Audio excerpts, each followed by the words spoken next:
Hello everybody and welcome back. As always, I'm Mateo311 and this is your channel for everything VR related. Today, we're checking out all the new VR games releasing in the month of November, and things are looking pretty stacked with over 20 titles and one highly anticipated major release on the way. Now there are of course links and timestamps if you want to skip ahead, but before we jump in, this video is brought to you by my long-term sponsor, Kiwi Design. Kiwi offers up all the accessories you may need for any VR headset. Plus, they just introduced their new K4 Boost Elite Strap with battery pack. It comes in two variations, including their normal style and now a brand new Halo strap. With the K4 Boost, you can more than double your playtime, and it's not only cheaper, but way more comfortable than what Meta has to offer. There's a link to Kiwi down in the description, and don't forget to use discount code Mateo311 for 5% off and to help support this channel. Okay, so let's start this video off with the new releases coming to the Quest Plus subscription service. First up is Warplanes World War I Fighter. This one's definitely worth checking out with over 20 different planes, a full single-player campaign, online PvP and co-op modes, and of course plenty of fast-paced dogfighting action. And that second title is Space Folk City. This is a cute little world builder with 8 different scenarios to play through, 3 additional season-based levels, plus a sandbox mode if you just want to build at your own pace.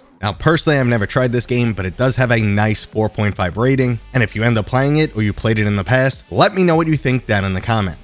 Now there's also been 4 games added to the Quest Plus Evergreen list. These are games that will always be available from now on, and 2 of the titles I absolutely love, starting with Guardians Frontlines. This is like Halo meets Starship Troopers with some real-time strategy elements. There's a huge amount of content, gameplay variation, and multiple different online modes. At times it feels like a wave shooter where you need to build up your defenses, and at other times you'll be piloting vehicles and bringing the fight right to the enemy. Now the other title on that list that I absolutely love is Space Pirate Trainer. This is by far my favorite VR wave shooter, and I always use it to introduce people to VR. There's a surprising amount of strategy in the combat, the mechanics feel really good, and the soundtrack always pumps me up. This also has a DX mode where you can turn large real-life spaces into your own personal VR arena. And the last 2 games in the Evergreen list I don't have a lot of experience with, but one is the platformer No More Rainbows, which I've heard a lot of good things about, and the last is the beloved puzzle title Cubism. But now let's get into this month's new releases. We're starting things off with a truly unique game, Heroes Battle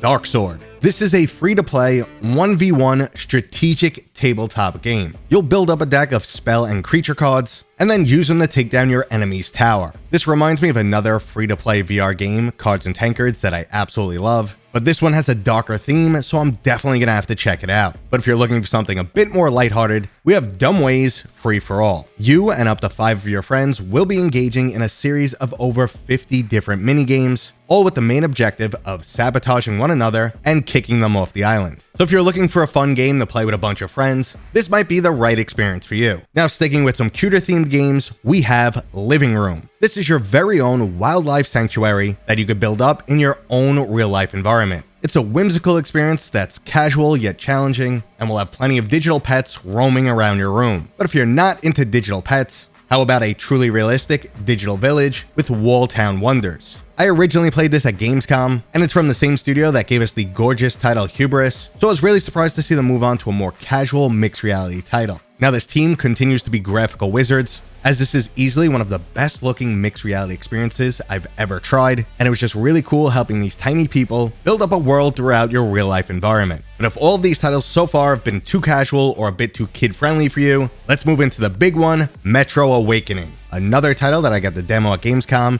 and I walked away extremely impressed, as this post-apocalyptic first-person shooter is just dripping with creepy immersion. You'll be stalked by an array of different monstrous creatures. Most of the world itself is a threat, as it's radioactive, and you can't even trust the majority of humans you encounter. So the setting of Metro Awakening is already fantastic and ideal for VR, but the game is also filled with an arsenal of really cool weapons and some mechanics that are unique to VR. I'm really excited for this game, and we'll have a full review up in the near future. Now another title I plan to show off to my audience is The Last Stand. This is a truly unique mixed reality shooter that basically turns Drop Dead the Cabin Home Invasion into a PvP title. You'll be in your home with zombies breaking in and trying to kill you, but it's actually a little safe house, and across the way is your real opponent, another real life person who's also dealing with that same zombie invasion. It's basically high intensity non-stop action that'll have you dodging behind cover and mowing down tons of zombies. But now let's trade zombies in for a planet filled of alien bugs. Starship Troopers Continuum will have you joining the war effort and mowing down tons of these creatures in online squads of up to 3 people. Now, I'm skeptically optimistic for this game because we're yet to see any real gameplay, and it comes from XR Games, the studio that recently dropped the ball on the Hitman 3 Reloaded release. So fingers crossed they redeem themselves and we get a cool online squad-based shooter. Now, if you prefer to stay grounded and engage in some more true-to-life activities, we have Dig VR. This is your childhood construction dreams come true. This is a light simulation game with a bit of a casual twist that allows you to feel the excitement and frustrations of controlling a real-life digger. There's a full career mode with options for both serious and more casual players, and there's even a few different game modes that you can play online with your friends. So if you're looking to scratch that very specific construction itch, here's the game for you. Now, another new release that I'm extremely excited for this month is Spatial Ops. This is a mixed reality shooter that allows you to turn your real-life environment into something like a paintball arena filled with an array of different weapons. I actually played this on location with 9 different content creators, and we were running around the place jumping over furniture like a bunch of madmen. But I'm yet to experience their single-player mixed reality mode that'll open portals in your real-life environment and have you in some epic shootouts. But I know shooters aren't for everyone, that's why I'm glad to see there's a new racing game on the way. Exocars will be the first buggy racing VR title, and it's making its way onto all platforms, promising to deliver some realistic physics while you test your car's suspension on some brutal dirt tracks. There's both single-player and online multiplayer modes, car customization, and they're planning to continually expand this title over time. This is, however, coming from Joyway, a studio that's been known to fall a bit short on their new releases. Let's hope this one fares a bit better and move on to an experience that I expect will definitely wow us. Microsoft Flight Simulator 2024 is releasing soon, and it will come with a VR mode. This is the hands-down #1 flight simulation title, with stunning graphics, a huge array of planes to fly, nearly unlimited real-life environments to explore, and of course, some true-to-life controls. Now, flight sims aren't really my style, but if it's something you're into, I'm sure you'll enjoy this one. But moving into some more physically active games, we have Thrill of the Fight 2. The sequel to the extremely loved fighting title is not only coming in hot with some new content, but also a brand new PvP mode. Now, this is releasing in early access with only that multiplayer PvP, but they are of course planning to give us a single player mode filled with plenty of authentic boxing matches and training equipment that'll make you feel like you're actually in the ring. I definitely have some high hopes for this one. The original title was fantastic, and I'm really curious to see how they pull off multiplayer. Now, jumping back to single-player first-person shooters, we have By Grid Alone. This is another one of those games where you're trapped in a compound with some mysterious type of experiments going on, and something obviously went wrong. Now, I do get a mix of both BioShock and Dead Space from this title, but I'm curious to see just how well polished it'll be. This could be a bit of a sleeper hit, or just another generic shooter. Now, if you only jump into VR to have a quick bit of fun, we have Bounce Arcade. This is like shrinking down and jumping into an array of different pinball tables, and each comes with its own unique style to help give the game lots of different variety. Now, if you're into that style of game, this one looks like it could be a lot of fun. Continuing with that theme of being inside an arcade game, we have Pixel Arcade.